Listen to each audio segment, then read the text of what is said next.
భారత రాజ్యాంగ నిర్మాత బాబాసాహెబ్ డాక్టర్ బిఆర్ అంబేద్కర్ గారు 1936లో ఒక బహిరంగ సభలో ఒక మాట చెప్పారు. నేను హిందువుగా పుట్టాను కానీ హిందువుగా మరణించను అన్నారు. ఆ ఒక్క మాట దాని ఆంతర్యం మీరందరూ అర్థం చేసుకొని మీ అందరూ తెలిసినవాళ్ళు నా ముందు మాట్లాడిన అందరూ కూడా చాలా స్పష్టంగా చెప్పింది. ఆయన 20 ఏళ్ల పాటు ఏ మతంలోకి వెళ్ళాలనేది చాలా సుదీర్ఘంగా ఆలోచించిన తర్వాత నాగపూర్లో లక్షలాది మందితో ఆయన జూన్ 14 బౌద్ధ మతం స్వీకరించారు. అందుకని నా ముందు మాట చాలా చెప్పారు. 150 పార్టీ అని చెప్పుకొచ్చారు. కానీ మతం మారినంత మాత్రమే కులం పోతారా?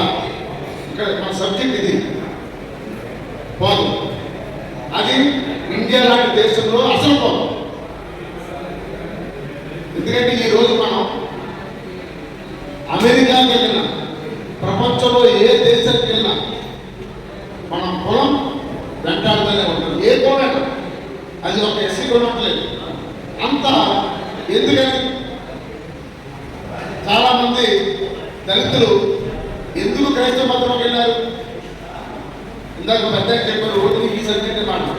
కానీ చరిత్ర చాలా మంది చెప్పారు. నేను కూడా టైం కోరుతున్నాను ఎక్కువ మాట చెప్పాను.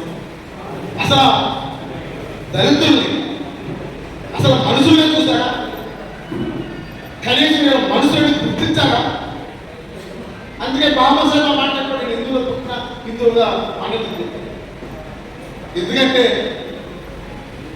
నాకు చెప్పారు కదా మా వాడలు ఎక్కడుంటాయి మనకి ఊరి సేవలు. ఇప్పటికి స్వతంత్రం వచ్చి ఇంత వాదశీలకు వెళ్ళినా ఏమైనా పరిస్థితి మారిందా? ఏమో మారుతుందండి.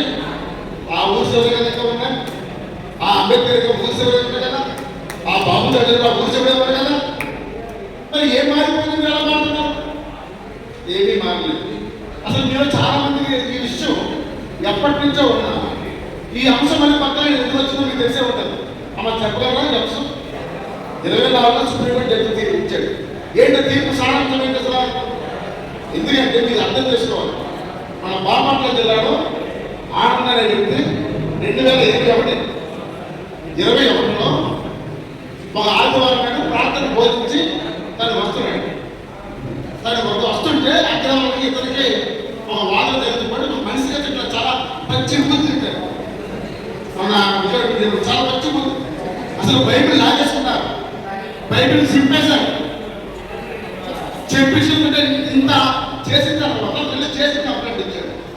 కంప్లైంట్ ఇచ్చిన తర్వాత హైకోర్టు ఏమో తీర్పిచ్చింది. వాళ్ళు ఏం చేశారు? ఇప్పుడు ఈ మాట చెప్తారంటే రేపు భవిష్యత్తులో ఇక మనం ఎవరు ప్రార్థనకి వెళ్ళే అవకాశం లేకుండా చేయాలంటే బీజేపీ కుట్ర. ఇది నేను చెప్పేది. మతం అనేది మన ఇష్టం. పార్లమెంట్ లో బిల్లు పెట్టాలి.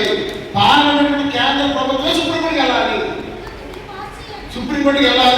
దాని మనం జైలు చెప్పిన మాట మనకి ఆయన నేను చిన్నగా చెప్పలేదు. చాలా మంచి మాట చెప్పారు. ఈ పని చేయాలంటే చంద్రబాబు చేయాలన్నారు. ఎందుకైనా మాట ఈరోజు చంద్రబాబు నితీష్ కుమార్ చేతిలోనే ప్రభుత్వం ఉంది. అందుకని దీని చంద్రబాబు నాయుడు ఈ వేదికగా ఆయన స్పందించాలి. రాష్ట్రంలో దళితులు వామపక్షాలు లాల్ నీల్ కలిపి పెద్ద ఉద్యమం చేయబోతున్నాం. దీని మీద దేశవ్యాప్తంగా ఉద్యమం చేయబోతున్నాం. దేశవ్యాప్తంగా పాలన చేయబోతున్నాం. అందుకనే ఈ దళిత రైతులు ఎవరైతే ఉన్నారో ఎస్సీ వద్ద సాధించాలి. మీకు ఒక మాట చెప్పాలి. మనం జనాభా ప్రాతిపదికన ఎంత రిజర్వేషన్ ఎంత ఉన్నారు? 1%. బీసీసీ 1%. ఈరోజు చదువులో ఉద్యోగాలు ఎక్కడ ఉన్నాయి?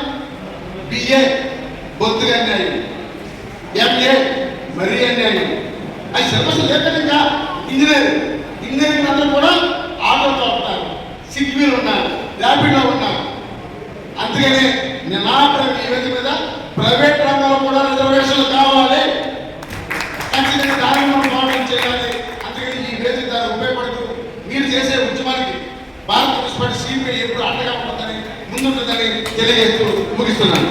అందువల్ల ఒక సమస్యని భుజాల మీద చేసుకునేటువంటి వ్యక్తి ఎవరు అంటే విశ్వేశ్వరరెడ్డి గారు. దానికి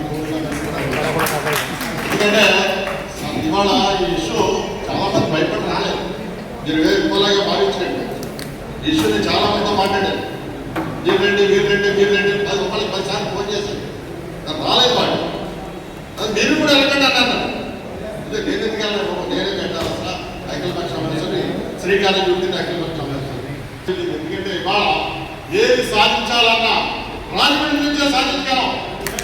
అఖిలపక్ష సమావేశం అంటే రాజమండ్రి. ఈ రాజమండ్రి నుంచి ఏ సమస్య పరిష్కారానికి మార్గం. ఇవాళ మేము దాదాపు 6 సంవత్సరం కావస్తుంది. గోదావరి గట్టు మీద విగ్రహాలు తీసేస్తాడు ఎమ్మెల్యే గారు. దాన్ని విశ్వేశ్వరరెడ్డి గారు ఎలా చేస్తాడు అన్నాడు. కూటమిలో ఉన్న ఎన్డీఏ కూటమిలో ఉన్న నాయకులు కూడా చాలా మంది తప్పని మాట్లాడతారు. కానీ వాళ్ళ ప్రభుత్వంలో ఉండటం వల్ల ఇది తప్పని ధైర్యంగా వచ్చి చెప్పలేకపోతారు. అందువల్ల వేళ కూటమిలో నాయకులు నాకు తెలిసి ఎవరు రాదు. ఎందుకంటే జడ్జిమెంట్ సుప్రీంకోర్టు ఇచ్చింది. మనం అధికార పార్టీలో ఉన్నాం. మనం ఏం మాట్లాడినా మన పార్టీ అధికారంలో ఉంది కాబట్టి ప్రభుత్వానికి వ్యతిరేకంగా మాట్లాడుకోవాల్సి వస్తుందని చెప్పి వాళ్ళు రాలేదు. యాక్చువల్గా ఇదైతే చాలా అన్యాయం. ఎందుకంటే రిజర్వేషన్ అనేది బాబాసాహెబ్ అంబేద్కర్ గారు కులాన్ని బేస్ చేసుకుని రిజర్వేషన్ ఇచ్చారండి. అంతేగాని మతాన్ని బేస్ చేసుకుని రిజర్వేషన్లో రాజ్యాంగం ఎక్కడ రాయలేదు. ఈ భారతదేశంలో ఎవరైనా సరే మనకి నచ్చిన దేవుడు కావచ్చు, అల్లా కావచ్చు, యేసుప్రభువు కావచ్చు, రాముడు కావచ్చు, కృష్ణుడు కావచ్చు. ఆయన దేవుడిని అతని నమ్మకాన్ని బట్టి కొలిస్తే అతని కులం మారిపోతుంది.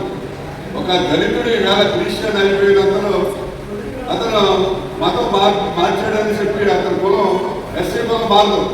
రెడ్డిని నాకు ఇష్టమైన ముద్ర యేసుప్రభువును కొలుతారు. నాకు బీసీసీ ఇస్తారా? నేను మతం మారాను కదా. నేను క్రైస్తవుడు అయిపోయాను. నాకు బీసీసీ ఇస్తారా? నాకు ఓసీగానే ఉంటుంది. నేను చచ్చిపోయే వరకు రెడ్డిగానే ఉంటుంది. అలాగే ఎస్సీ పుట్టినవాడు ఆయన జీవితాంతకాలం చనిపోయే వరకు ఎస్సీ ఉంటాడు. బాబాసాహెబ్ అంబేద్కర్ గారు ఎన్ని ఆలోచించే కులాన్ని బేస్ చేసుకునే రిజర్వేషన్స్ ఇచ్చారు తప్ప మతాన్ని బేస్ చేసి ఇవ్వలేదు. మన రాజ్యాంగంలో చాలా క్లియర్గా రాయడం జరిగింది. ఎవరైనా సరే భారతదేశంలో తనకు నచ్చిన దేవుడిని కొలవచ్చు, నచ్చిన మతాన్ని తీసుకోవచ్చు. అందువల్ల అతనికి కులం మారదు. కులం ఎప్పుడు కూడా ఏ కులంలో పుట్టాడో చివరి కూడా అదే కులం ఉంటుంది. రిజర్వేషన్ కూడా ఏ కులంలో రిజర్వేషన్ వచ్చిందో అదే రిజర్వేషన్ చివరి వరకు ఉంటుందని చెప్పి బాబాసాహెబ్ అంబేద్కర్ గారు చెప్పారు. కానీ ఇప్పుడు మన భారతదేశంలో జరగట్లేదు. ఏదైతే బాబాసాహెబ్ అంబేద్కర్ గారు రాజ్యాంగాన్ని రచించారో దానికి అనువుగా ఇప్పుడు ఉన్నటువంటి కేంద్ర ప్రభుత్వంలో నాయకులు అమిత్ షా గారు కానీ, నరేంద్ర మోడీ గారు కానీ దానికి అనుగుణంగా ప్రవర్తించారు.